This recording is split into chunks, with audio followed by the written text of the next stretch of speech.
ছেলেমেয়েদের ভবিষ্যৎকে উনি অন্ধকার করেছেন, তাদের ভবিষ্যৎকেও কিনে নিয়েছেন, বিক্রি করেছেন। এ পাপের প্রায়শ্চিত্ত করতে হবে ওনাকে। কেষ্ট ছাড়া পাবে, কেষ্ট ছাড়া পাবে, কেষ্ট ছাড়া পাবে না। এবার কেষ্টর সঙ্গে আরও কারা কারা যাবে তার লিস্ট তৈরি করুন। ওই সুপ্রিম কোর্ট, হাইকোর্ট, নির্বাচন কমিশন, গভর্নর করতে করতে ভোট পার হয়ে যাবে। মানুষ ভোট দিয়ে ওদেরকে পার্মানেন্ট বিদায় করে দেবে। দাদা, স্কুলে তো বাচ্চারা শিক্ষক পাবে না, মুখ্যমন্ত্রী বলছেন। সেখানে কি বিজেপি বা আরএসএস এর নেতারা গিয়ে পড়াবেন? আমরা তো পড়াতে রাজি আছি। কমপক্ষে আমরা যদি পড়াই এরকম চোর তৈরি হবে না, টিএমসির নেতারা যেরকম হয়েছে। আর তার জন্য আমরা টিচার বলুন, কার্যকর্তা বলুন, সব সাপ্লাই করব, পয়সাও নেবো না। বহু জায়গায় স্কুলে গ্রামে গিয়ে দেখে আসুন, টিচার নেই, গ্রামের লোকেরাই বাচ্চাদের পড়ায়, পয়সাও নেয় না। নাহলে তো অর্ধেক স্কুল উঠে যাবে কালকে। আজকে আমাদের ছেলেমেয়েদের ভবিষ্যৎকে উনি অন্ধকার করেছেন, তাদের ভবিষ্যৎকেও কিনে নিয়েছেন, বিক্রি করেছেন। এ পাপের প্রায়শ্চিত্ত করতে হবে ওনাকে।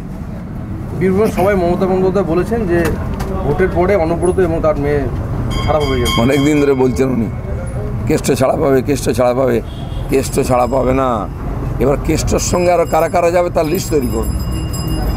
দাদা, বহরমপুরের যে ঘটনা, তারপরে আদালত পর্যবেক্ষণ দিচ্ছে যে আমরা নির্বাচন কমিশনকে বলবো যে বহরমপুর লোকসভা কেন্দ্রের নির্বাচন পিছিয়ে দিতে।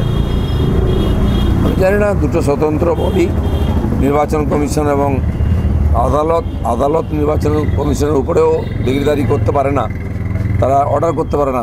স্বাভাবিক তাদের কাছে যদি কোনো সেরকম ডকুমেন্টেস থাকে তারা নিশ্চয়ই নির্বাচন কমিশনকে বলবেন। আর নির্বাচন কমিশনের চিন্তা করা উচিত ব্যাপারটা সত্য মিথ্যা কী আছে, যাতে ঠিকঠাক নির্বাচন হয়। দাদা, আজকে তো আবার আউসগ্রামে মুখ্যমন্ত্রী সভা করবেন। আরে মুখ্যমন্ত্রী বর্ধমানেই থেকে যাবেন, দেখুন না, তারপরেও হারবেন। এমন হারাবো মুখ্যমন্ত্রীকে, উনি আর উনার মাস্তুতো ভাই যিনি এসছেন ভাগলপুর থেকে, দুজনে আর বর্ধমান আসার নাম করবেন না। কীর্তি আজাদ কালকে ধুতি পরে মনোনয়ন জমা দিয়েছেন বাঙালি ব্যবসায়ী। ভালো কথা, ধুতি পরা ভালো, আর কী কী পরতে হবে দেখুন না, সবে তো শুরু হয়েছে।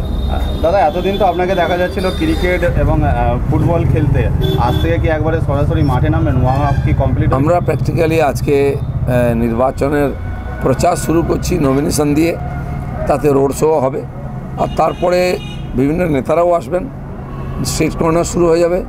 পরশুদিন 26 তারিখ মন্তেশ্বরে আমাদের মাননীয় মিঠুন চক্রবর্তী আসার কথা আছে, রোড শো করবেন। তো নির্বাচনী প্রচার বিধিবদ্ধভাবে আমি নমিনেশন পড়ার পরেই আমরা শুরু করব।